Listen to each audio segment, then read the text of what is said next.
بسم اللہ الرحمن الرحیم نحمده ونصلی علی رسولہ الکریم اما بعد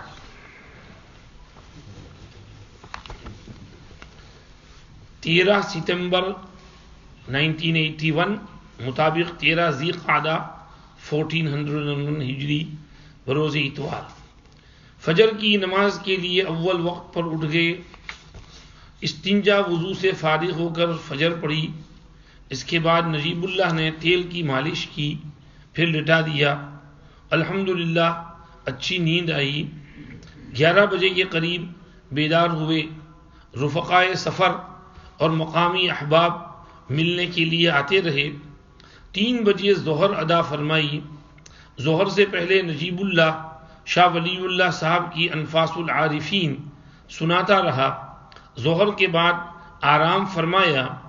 عصر کی نماز اپنے وقت پر ادا فرمائی۔ عصر کے بعد ایک نو مسلم جن کا نام یوسف اسلام ہے ملنے کے لیے آئے۔ موصوف مسلمان ہونے سے پہلے انگلینڈ کے مشہور و معروف اور اونچے درجے کے گانا گانے والوں میں سے تھے۔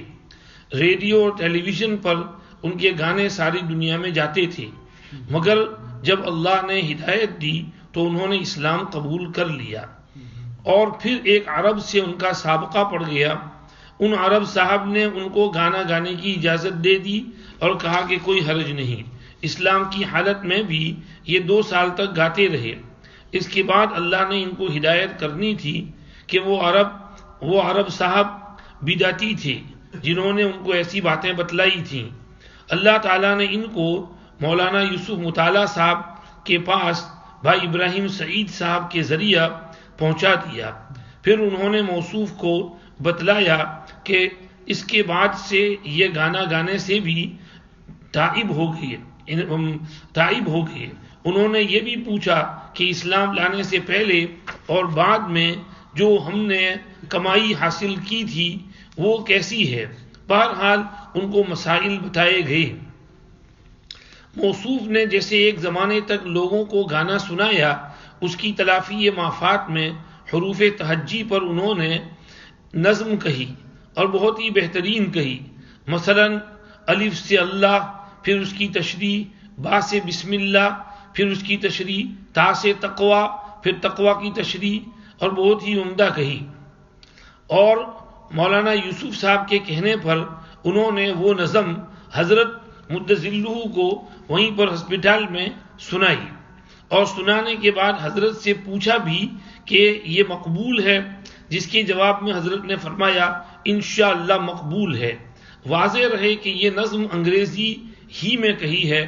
اب موصوف نے لندن شہر ہی میں کسی مسجد کے متصل ایک مکان لے رکھا ہے اور وہاں سے اب دینی خدمات کی طرف متوجہ ہیں۔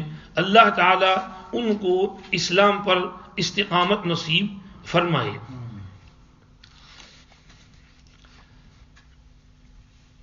حضرت کے پاس سے یہ نکلے تو یہاں کی نرسوں کو پتہ چلا کہ یہ فلاں گویہ ہے۔ چنانچہ انہوں نے یوسف اسلام صاحب سے اسلام میں داخل ہونے کے اسباب پوچھے، جس میں یہ بھی سوال تھا کہ کیا اسلام اور مسلمانوں کا خدا اور ہے اور نصارہ کا اور ہے۔ موصوف نے اس نرس کو بہت ہی اچھے اور عمدہ پیرائے میں سمجھایا اور اس کو گویا اسلام کی طرف ایک طرح سے دعوت دے دی۔ ایک نرس کو اپنی تسبیح جو پڑھ رہے تھے دے دی، دوسری سے انگریزی میں قرآن دینے کا وعدہ کیا۔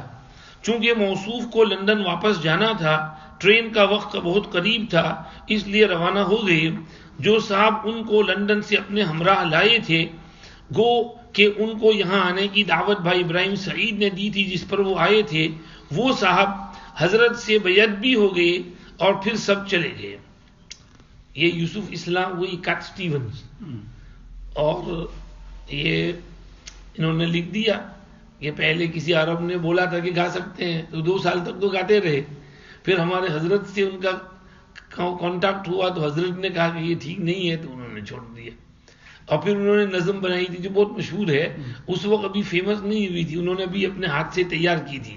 آئی از فار اللہ، بائی از فار بسم اللہ، تا از فار تقوی، سا از فار ثواب اینڈ ریوارڈ، جا از فار جنہ۔ تو اس طرح وہ تو حضرت کو سنائی تو وہاں ہے، حضرت نے یہ بھی کہا کہ ہمارے یہاں تو الف سے انگور بے سے بندوق یہ پڑھاتے ہیں، اور دیکھو یہ کیوں مسلم ہے اور آئیز فور اللہ اور بائیز فور بسم اللہ پڑھ رہا ہے.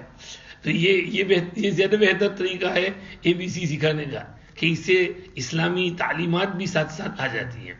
تو یہ آ کر کے حضرت کے پاس بیٹھے ملنے کے لیے، اور دیکھیے جاتے ہوئے نرس کو بھی دعوت دیتے گئے، نرسیں بھی خوش ہو گئی کہ یوسف اسلام صاحب ہیں. تو بہرحال یہ اس وقت ملنے آئے تھے. بھائی ابراہیم سعید صاحب سے کل میری فون پر بات ہوئی، انہوں نے بتایا کہ میں ہی ان کو ٹرین پر لینے گیا تھا اور واپس مانچسٹر چھوڑنے بھی گیا تھا. تو ابراہیم سعید صاحب نے ہی بلایا تھا ان کو.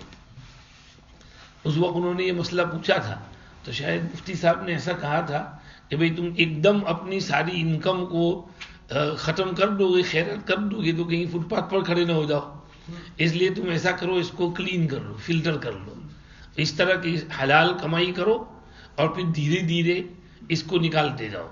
تو اس وقت شاید انہوں نے کہا تو کچھ 70,000 پاؤنڈ ایسا کچھ تھا. تو انہوں نے پھر دھیرے دھیرے اس کو صدقہ کرتے گئے، حلال تجارت کرتے گئے، اور جیسے جیسے پیسے آتے گئے تو وہ جو گانے کے پیسے تھے وہ دھیرے دھیرے سارے صدقہ خیرات کر کے اپنی کمائی کو انہوں نے صاف کر دیا. تو یہ اس وقت شاید اس طرح مجھے یاد پڑ رہا ہے مسئلہ ان کو بتایا تھا.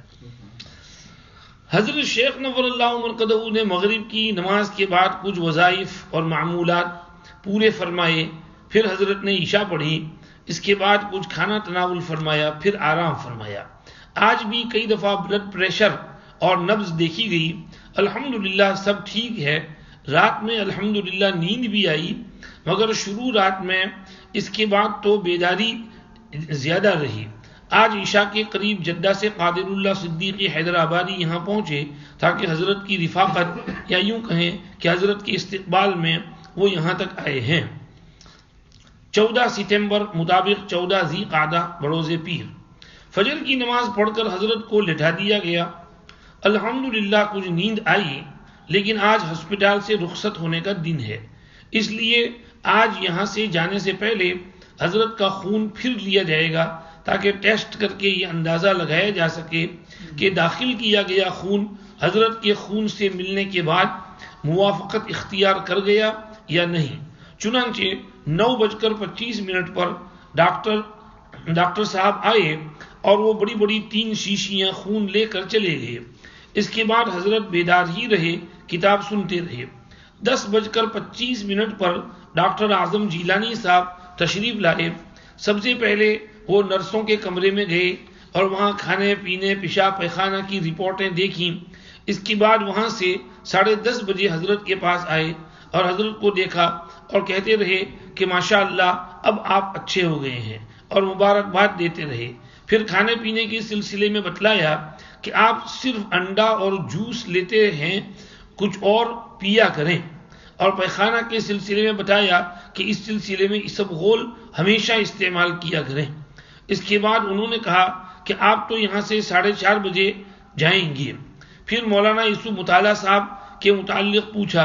مولانا کو مدرسہ فون کیا گیا تو معلوم ہوا کہ وہ ہسپتال روانہ ہو چکے ہیں. چنانچہ مولانا موصوف پہنچ گئے. اس کے بعد ڈاکٹر صاحب نے مولانا یوسف مطالعہ صاحب سے کچھ باتیں کی. پھر یہ طے پایا کہ خون لیا جا چکا ہے، اب اس کی رپورٹ آ ہی جائے گی. اب یہاں ٹھہرنے کی کوئی ضرورت نہیں، ابھی بھی جا سکتے ہیں. چنانچہ سامان وغیرہ کو یکجا کیا اور پھر 12 بجے ہی ہسپتال کے اپنے حجرے سے نکلے. بھائی ابراہیم سعید صاحب گاڑی لا چکے تھے. اس گاڑی میں کرسی کے ساتھ حضرت کو بٹھا دیا اور 12:05 پر وہاں سے روانہ ہو کر بعافیت 12:18 پر دارالعلوم میں پہنچ گئے. پہنچتے ہی فوراً ضروریات سے فارغ ہوئے. پھر حضرت کو لٹا دیا گیا کہ ذوق کافی زیادہ تھا، حالانکہ کل طبیعت بہت اچھی تھی مگر آج پھر گر گئی. فوراً ہی آنکھ لگ گئی. چونکہ ہسپتال سے رخصت ہونے سے پہلے حضرت بیدار ہوئے تھے، اس لیے نیند کا اثر باقی تھا، اس لیے نیند آ گئی. تھوڑی دیر بعد حضرت بیدار ہوئے، پھر اپنی ظہر پڑھی، کچھ تناول فرمایا، پھر آرام فرمایا، مگر نیند پوری نہیں آئی. بار بار پیشاب کرتے رہے اور بیدار ہی رہے. عصر اپنی پڑھ کر پھر لیٹ گئے. اس کے بعد مغرب پڑھی. چونکہ کچھ لوگ بیعت والے تھے نیز ایک نکاح بھی تھا، اس لیے مغرب کی نماز کے بعد مولانا یوسف مطالعہ صاحب کی عبارت سے نکاح منعقد ہوا۔ یہ نکاح مولانا یوسف صاحب کے ایک دوست مولوی عثمان کا تھا جو ننیٹن کے رہنے والے ہیں، اسی سال ڈابھیل سے فارغ ہو کر آئے ہیں۔ اس کے بعد نجیب اللہ نے بیعت کرائی، مولانا سلمان صاحب کی دعا پر مجلس برخاست ہوئی۔ چونکہ کئی دن سے ہسپتال میں تھے اس لیے لوگوں کو زیارت کا موقع بھی نہیں ملا تھا، چنانچہ طے پایا کہ عشاء کی نماز کے بعد حضرت کو لٹا دیا جائے اور لوگ صرف زیارت کر لیں، مصافحہ دم وغیرہ بالکل نہ ہو۔ چنانچہ اس پر عمل کیا گیا۔ اس کے بعد تیل کی مالش ہوئی، پھر کچھ نوش فرمایا، اس کے بعد آرام۔ آج دن بھر طبیعت مبارکہ کافی گری رہی اور ضعف کافی رہا، اللہ جل شانہ صحت و قوت عطا فرمائے۔